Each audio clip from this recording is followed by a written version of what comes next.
আমাকে ইনবক্সে হিসেবে বলা হয় যে আপনি বিএনপি ছেড়ে দিয়ে জামায়াতে যোগ দেন।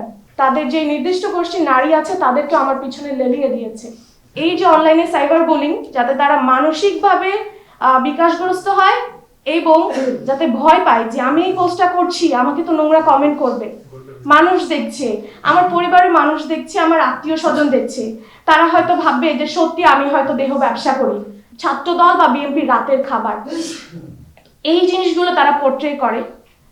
তাদের প্রধান টার্গেট হচ্ছে বিরোধী দলের ওই সকল নারী যারা অধিকার নিয়ে কথা বলে, যারা সকলের জন্য ভয়েস রেইজ করতে চায়। তাদেরকে তারা চরিত্রহীন, অযোগ্য এবং ইসলাম বিরোধী ট্যাগ দেয়, যাতে সেই নারীগুলো ঘরে বসে পড়ে। এই যে কাজগুলো করে তারা নারীদেরকে মানসিকভাবে অসহায় এবং হেনস্থা করার জন্য করে। দেখা যাচ্ছে যে এই কাজগুলো করার কারণে মেয়েরা ঘর থেকে বের হয় না, তারা ওপেনে এসে থ্রেড দেয়, ইনবক্সে এসে থ্রেড দেয়।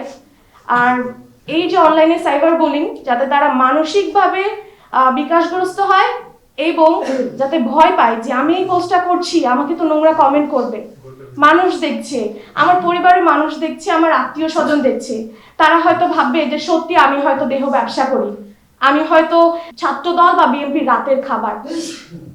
এই জিনিসগুলো তারা পোর্ট্রে করে। আমি গত সময়টাতে, এই গত 2 মাসে এত পরিমাণে অনলাইনে স্লাট শেমিং এবং বুলিং এর শিকার হয়েছি, আমি প্রত্যেকটা জিনিসের স্ক্রিনশট আপনাকে দেখাতে পারবো। শুরুর দিকে তারা কমেন্টে ওই ধরনের নোংরা কথা বলতো না,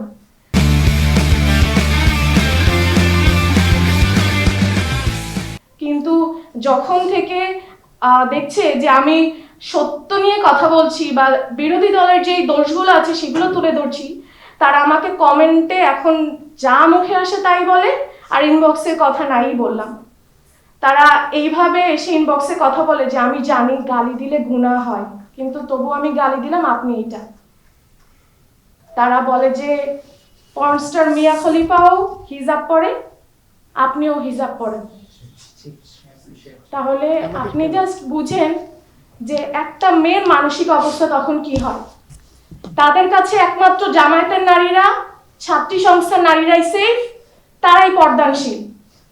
অন্য দলের নারীরা তাদের কাছে কোনো ধরনের সেফ না। ইভেন বর্তমানে এরকম হয়েছে, আমি আমার ফেসবুক প্রোফাইলে কোনো নারীকে যতই সে উল্টাপাল্টা কথা বলুক, আমি তাদেরকে নিয়ে কিছু লিখি না, কিন্তু তারা তাদের যে নির্দিষ্ট গোষ্ঠীর নারী আছে তাদেরকে আমার পিছনে লেলিয়ে দিয়েছে। তারা বিগত সময় কোনো ধরনের পোস্ট করতো না, কিন্তু যখন এখন তারা টপিক পাচ্ছে, খাদিজাতুল কুবরা একটা কথা বললে সেটা নিয়ে হেনস্থা করতে হবে, তাকে এরকম ভাবে ডাউন করতে হবে যে সে অযোগ্য, তার কোনো যোগ্যতা নেই, সে ইসলাম বিদ্বেষী একজন মানুষ।